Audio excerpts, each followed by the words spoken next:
بسم اللہ الرحمن الرحیم۔ ہمارے دوستوں نے یہ فرمایا ہے اور پوچھا ہے کہ جیسے آج سے کچھ چند سال پہلے، یقینی بات ہے زمانہ بہت، زمانہ تو بیچارہ اچھا ہے، ہم ہماری ہے، ہم اچھے ہیں، یعنی زمانے کو ہم کوستے ہیں۔ زمانہ شریعت میں روکا گیا کہ زمانے کو آپ برا برا مت کہو۔ پہلے یہ ہوتا تھا کہ دکانیں جو ہے احترام ہوتا تھا، ہوٹلز وغیرہ بند ہو جایا کرتے تھے، روڈوں پہ لوگ نہیں کھا سکتے تھے۔ آج کل وہ زمانہ، تو میں زمانے کی بھی پھر میں اس میں ملوث نہ ہو جاؤں، وہی بات آ گئی کہ احترام بہت ضروری ہے۔ ایک دیکھیں شریعت تو یہاں تک کہتی ہے کہ کوئی مریض ہے تو وہ بھی چھپ کے کھانا کھائے، کسی کے سامنے نہ کھائے، چونکہ یہ اللہ تعالیٰ کے ساتھ بغاوت ہے، یہ جرم ہے، یہ گناہ ہے۔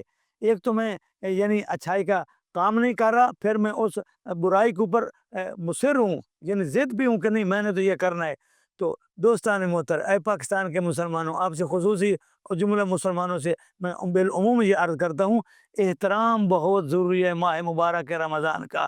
حتیٰ کہ شریعت یہ کہتی کہ اگر آپ سفر پہ آئیں اور آپ کا چونکہ روزہ نہیں ہے، پھر بھی آپ کسی کے سامنے دکھاوے کے لیے نہ کھانا کھائیں۔ اور یہاں تک شریعت نے فرمایا ہے کہ اگر آپ کو پیاس ہے، آپ اتنا پانی پی لیں کہ آپ کی پیاس بجھ جائے، نہ کہ ایک گلاس کی بجائے آپ 3 گلاس پی لیں، یہ بھی گناہ میں آ جائیں گے آپ لوگ۔